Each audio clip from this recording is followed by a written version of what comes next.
Well, good morning, good afternoon, or good evening, depending on when and where you're watching this. And welcome to another Festival in a Box 3.0 tasting session.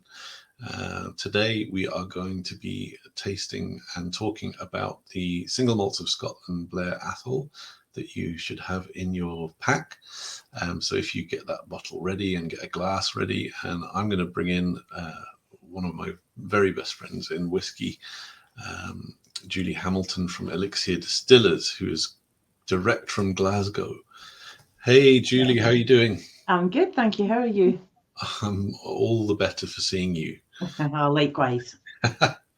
Now, listen, thanks so much for agreeing to appear. It's always a pleasure to have you on these things, and I love talking to you about whiskey and a great many other things, as we know.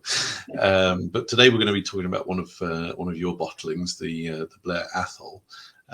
But before we get started, there might be a few folks at home who watching this who have not had the pleasure of your company before and might like to know who you are and what you do. So if you wouldn't mind just quickly filling us in, that'd be great.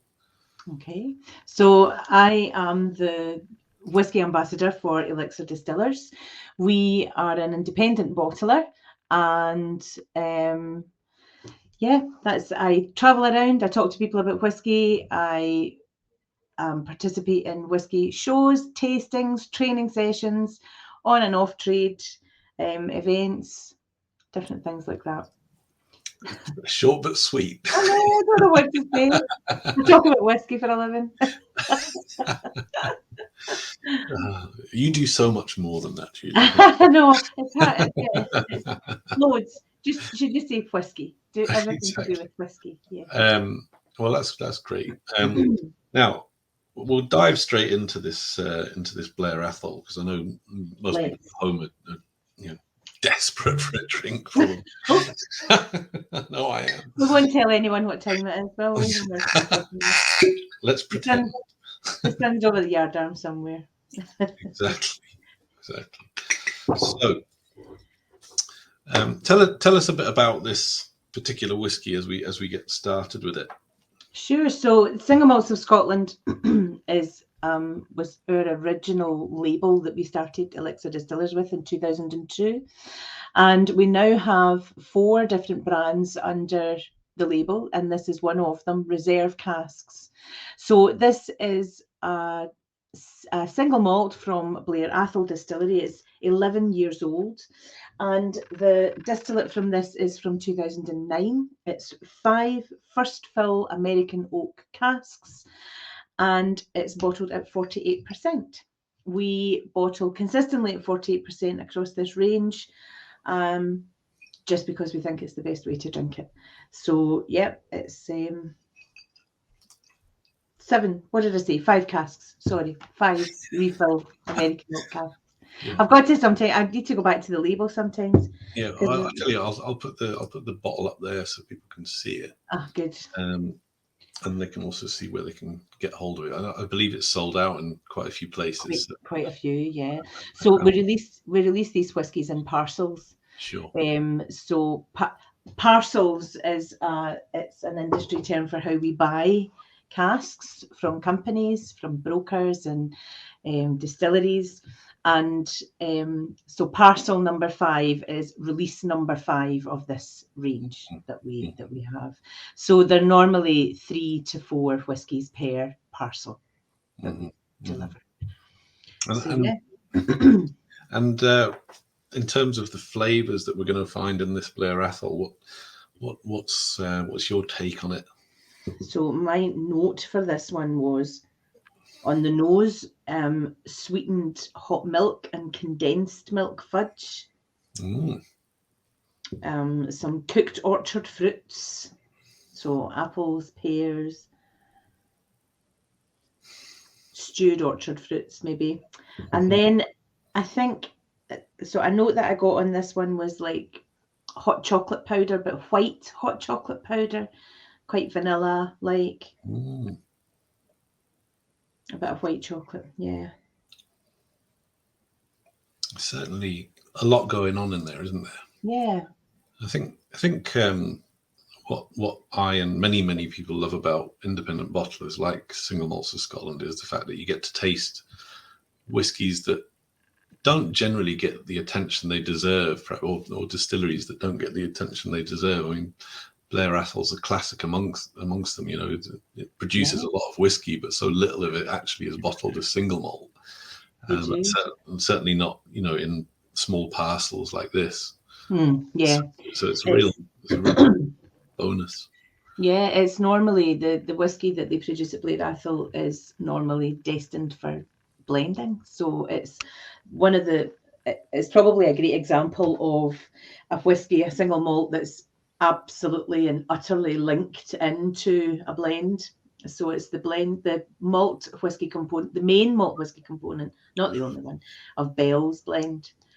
So they fill into first fill and bourbon and sherry. So this time it's first fill oak. So I would suggest it's bourbon by the flavours you're getting there.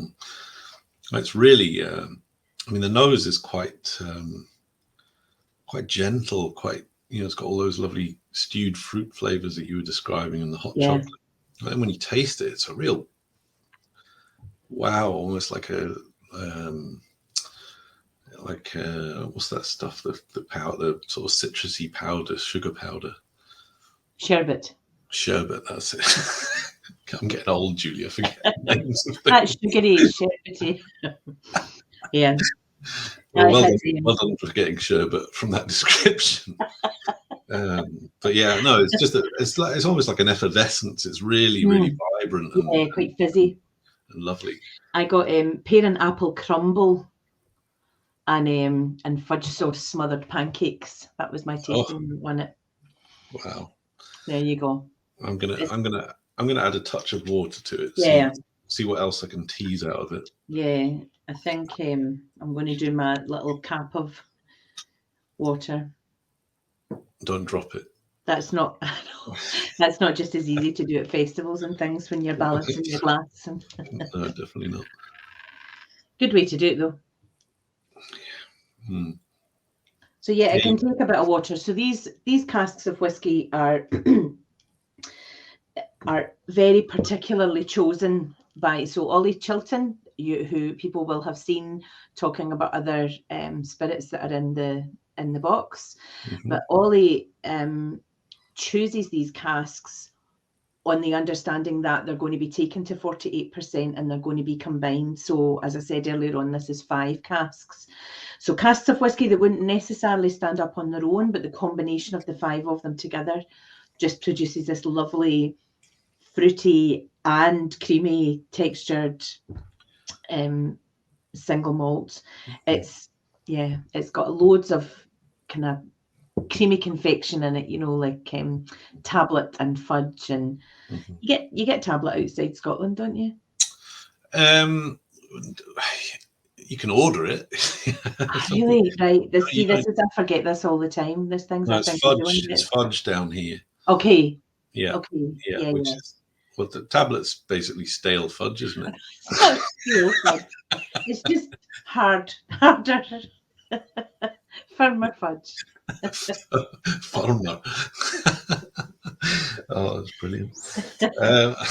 So listen, all of the bottlings that you do are bottled at 48%, right? And that obviously there's some rationale behind that. Is that just the kind of balance between a good drinking strength and a good kind of a bit more oomph than the usual? Well, I think I always kind of mention the fact that there's no sparkly marketing reason for it other than Ollie thinks it's a really good strength to drink it at.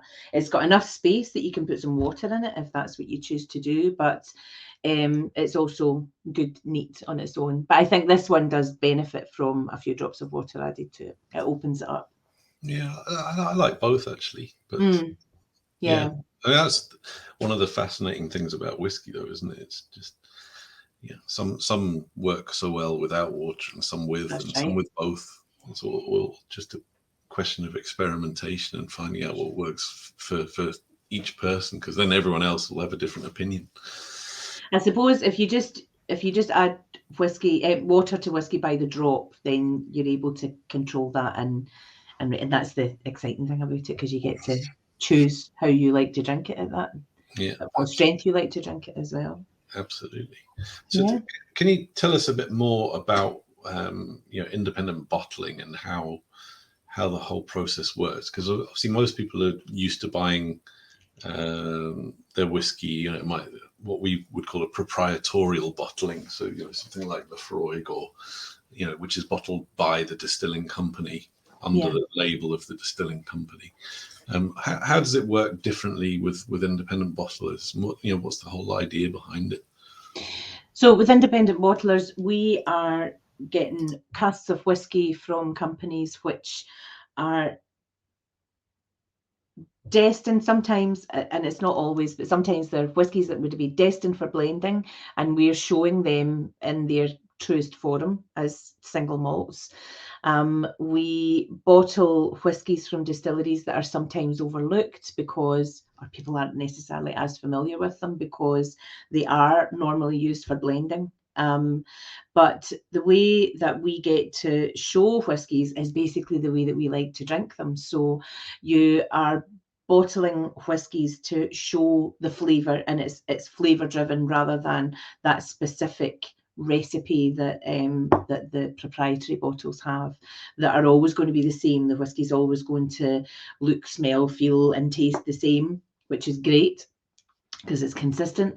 But with independent bottlers, we get to experiment with it a bit more, and we show these whiskies, and sometimes in a completely different light, which maybe there are whiskies that people have tried before and didn't get on with, and they try them from an independent bottler, which is a different perspective on it.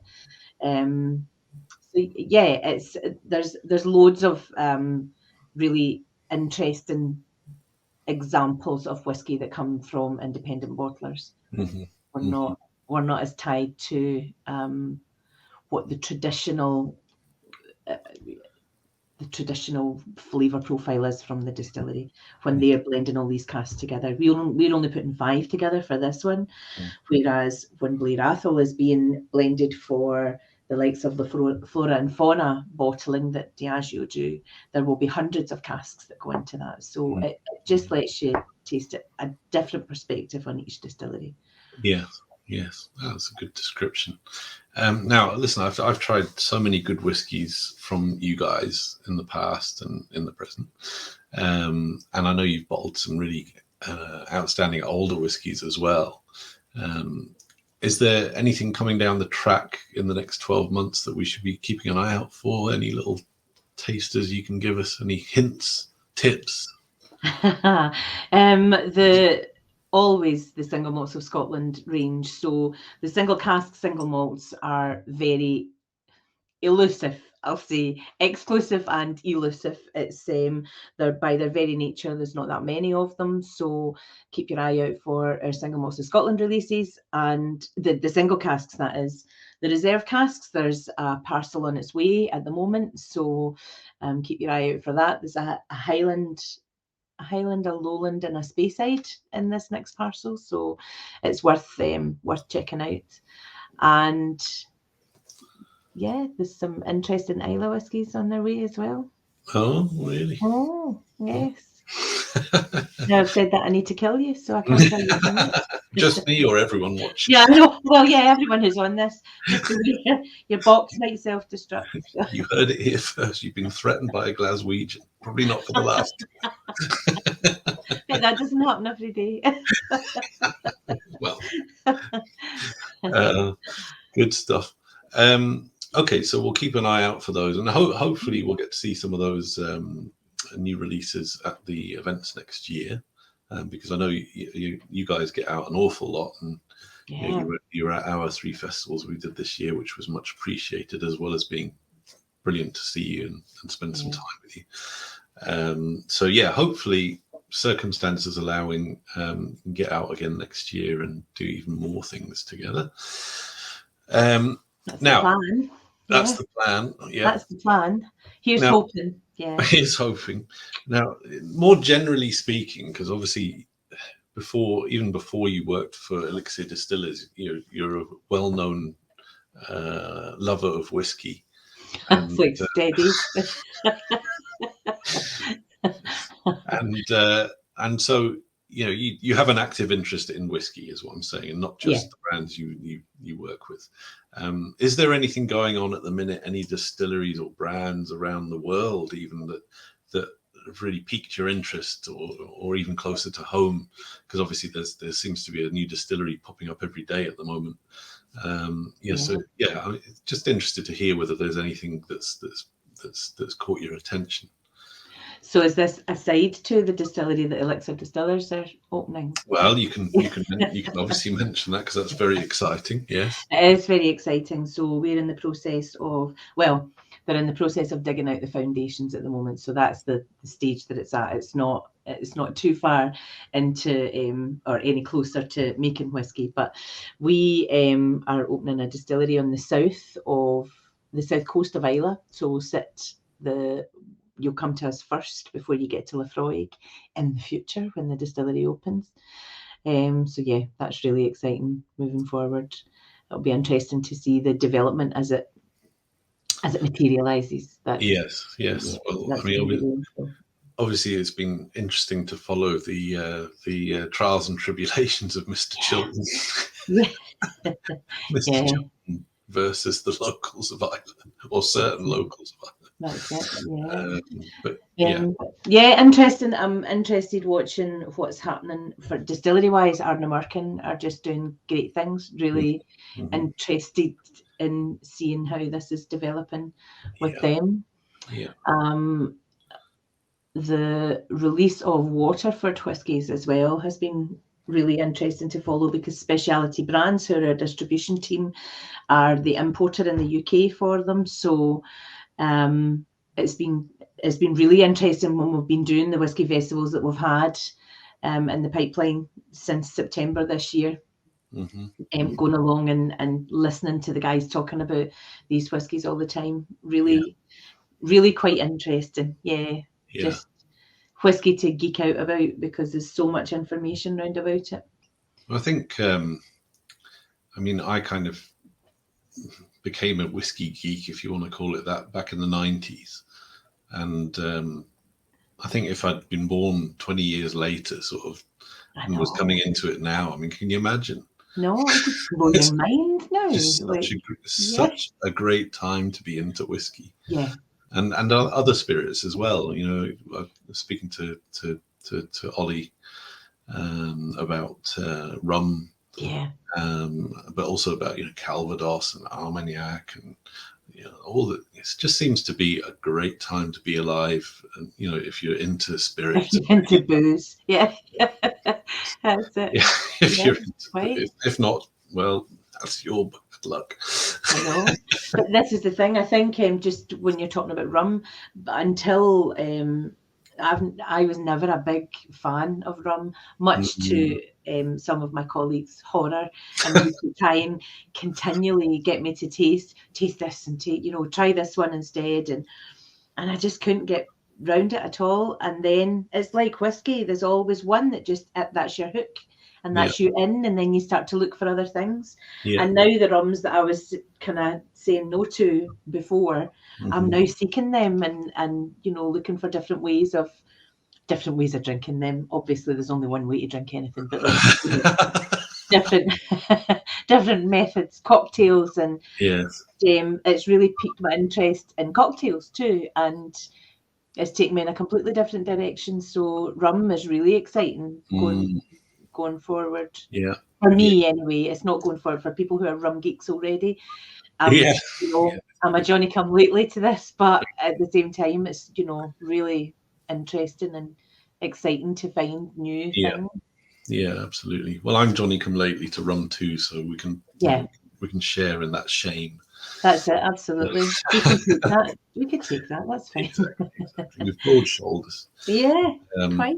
Great. So, apart from whiskey, then, which obviously is your favourite, what would we find you tippling on a Friday evening or a Saturday evening or something? Apart from whiskey. Yeah. What do you? Do I need to make something up because it's normally just whiskey? Well, do you like the odd beer? Do you not? I do, yes, I do. I like that's another thing that I wasn't a big fan of, and then I discovered that I like really high alcohol, crazy beer that yeah, danger stuff. But nice fruity IPAs I enjoy drinking because I enjoy drinking them alongside whiskey. I'm not adverse to a big, giant, enormous gin and tonic. as well Right. that we have after whiskey shows sometimes in big goblets. Um, I think and rum, I am definitely getting into rum. I've started even experimenting making my own cocktails at home. So, I yeah. seem to remember seeing you drinking quite a nice large Negroni the last time I Yes. saw you as well. Yeah, it was. Yes. Yeah, my pal made me that. It was lovely. Yes, quite more than one rather large Negroni. That's Well, one's never enough. no, that's right.